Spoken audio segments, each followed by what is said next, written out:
I told his ex she wasn't a real mom since he's got full custody. And now my own kid's gone because of some stupid screenshot. I'm Tessa, 34, and I'm not here to cry or beg for sympathy. This is me laying it all out. Like I'm spilling my guts to a friend who gets it. No filter, just the raw truth. You want to know how it all fell apart? Fine. I'll tell you, but don't expect me to say I messed up. I did what I had to do. It started on a random Thursday. The kind where you're just trying to get through the day.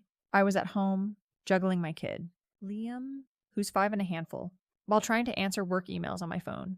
My husband, Ethan, was out, probably at some meeting or whatever he does.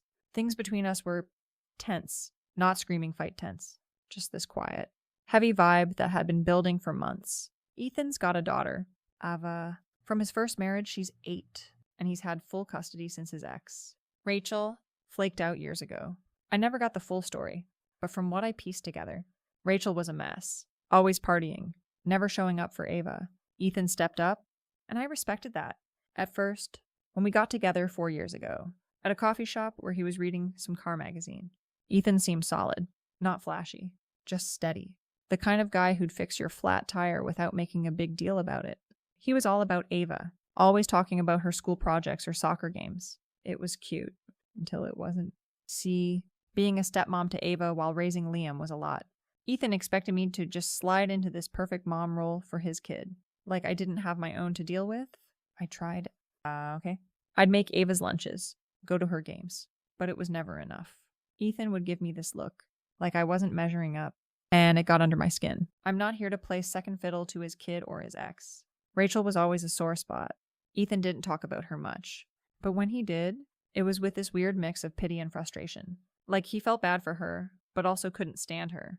I didn't get it. If she was such a deadbeat, why not just cut her off? Ava barely saw her maybe once every few months, if Rachel bothered to show up.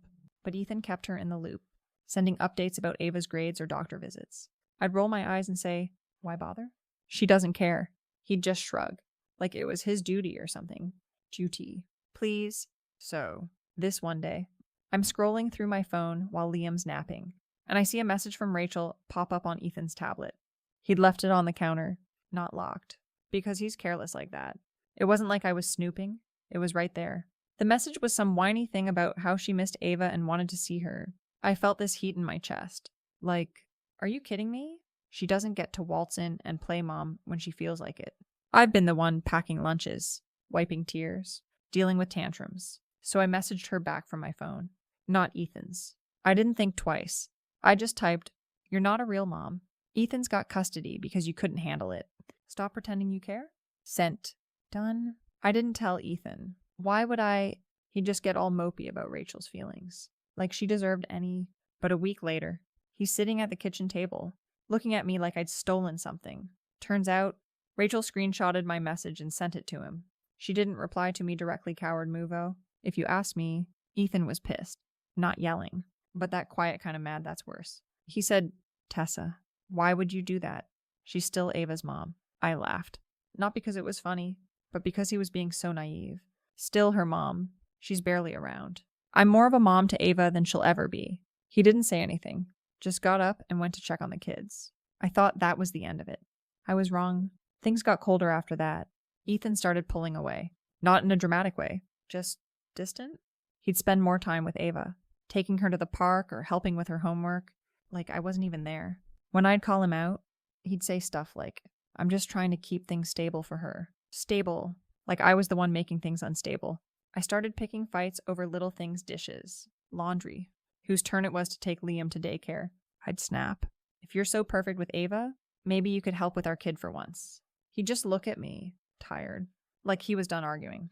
It made me madder, because he wasn't even fighting back. I wasn't perfect. Sure, I'd get snippy, especially when Ethan would compare me to Rachel in this subtle way. Like, Rachel used to make Ava's Halloween costumes. Oh, great. So I'm the bad stepmom because I don't sew. I'd throw it back at him. Like, maybe if Rachel was actually around, I wouldn't have to do everything.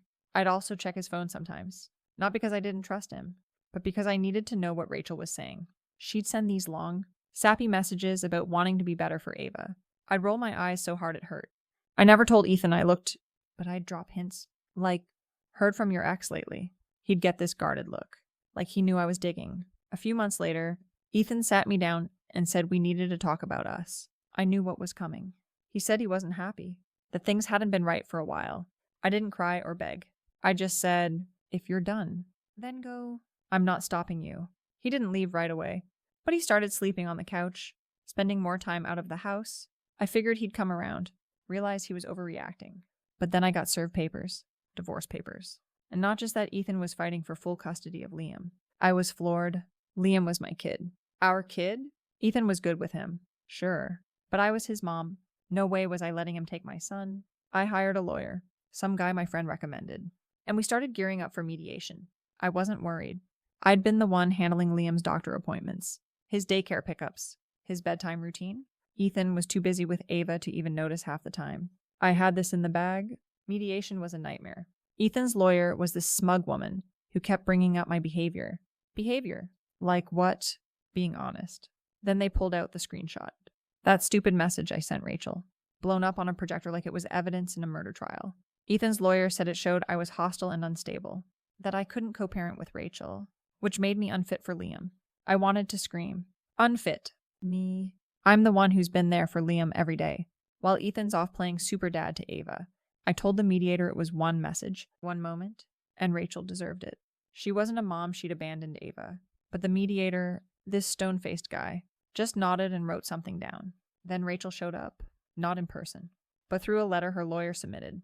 She wrote about how she'd been working on herself, going to therapy, getting sober. She said my message set her back, made her feel like she'd never be good enough for Ava. I almost laughed out loud. Set her back. She was never forward to begin with.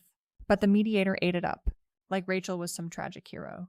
Ethan sat there, not looking at me, just staring at the table like he was ashamed to be in the same room. The worst part, they used my own words against me. Not just the screenshot, but other stuff Ethan must have told them. Like how I'd sometimes call Ava his kid when I was mad, or how I'd complain about doing all the work for both kids. I didn't mean it like that, it was just frustration. But they twisted it, made it sound like I didn't care about Liam or Ava. They even brought up how I'd check Ethan's phone, saying it showed trust issues. Trust issues? He's the one who kept texting his ex behind my back. When the mediator ruled, I felt like the room tilted. Ethan got full custody of Liam. I got visitation, weekends only, supervised for the first 6 months. Supervised? Like I'm some danger to my own son. I sat there, my hands shaking, while Ethan's lawyer went on about how he'd provide a stable environment. Stable, with Rachel sniffing around, pretending she's mom of the year. I wanted to yell, to tell them they were all idiots. But my lawyer grabbed my arm and whispered to stay calm. I did, but inside, I was burning. After that, everything crumbled. I moved out of our apartment because I couldn't afford it alone. I'm crashing at a friend's place now, sleeping on a pull-out couch that smells like dog. Work's a mess. I got written up for snapping at a coworker, but she was being a jerk. So whatever, my friends, the ones I thought had my back, started acting weird. Like they didn't want to pick sides. One of them, Kara, had the nerve to say, maybe you should have been nicer to Rachel. Nicer. To the woman who left her kid and then cried about it. Please.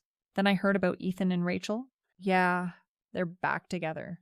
Not just co-parenting, but together. Apparently, Rachel's recovery impressed him, and they've been bonding over Ava, playing happy family. I saw a picture someone sent me, Ethan, Rachel, and Ava at a park. Liam in a stroller, all smiling like a freaking sitcom. They're living in a new house. Some starter place with a yard, while I'm stuck on a couch, scraping by. Ethan's got a better job now. Something with benefits. And Rachel's volunteering at Ava's school, acting like she's been there all along. I keep thinking about that message I sent. Was it mean? Sure. But it was true. Rachel wasn't a mom. Not in any real way. I was just calling it like I saw it. If Ethan couldn't handle that, if he wanted to run back to his sob story ex, that's his problem. And the mediation, total BS. That screenshot shouldn't have mattered. It was one text. One moment. They made it seem like I'm some monster, when I'm the one who held everything together. I was the one getting Liam to daycare, making sure Ava didn't feel left out, dealing with Ethan's mopey attitude. And now I'm the bad guy. Everyone's acting like Ethan and Rachel are this perfect redemption story. Like I'm the villain who pushed them together. My own sister said I should reflect on my choices. Reflect? I did what any real mom would do, protected my family. If Rachel's feelings got hurt, that's on her. If Ethan wants to play house with her, fine. And if the court thinks he's better for Liam, they're clueless. I'm not losing sleep over it. I'll get back on my feet, get my kid back, and show them all. They think they've won, but they haven't. I'm still here, and I'm not going anywhere.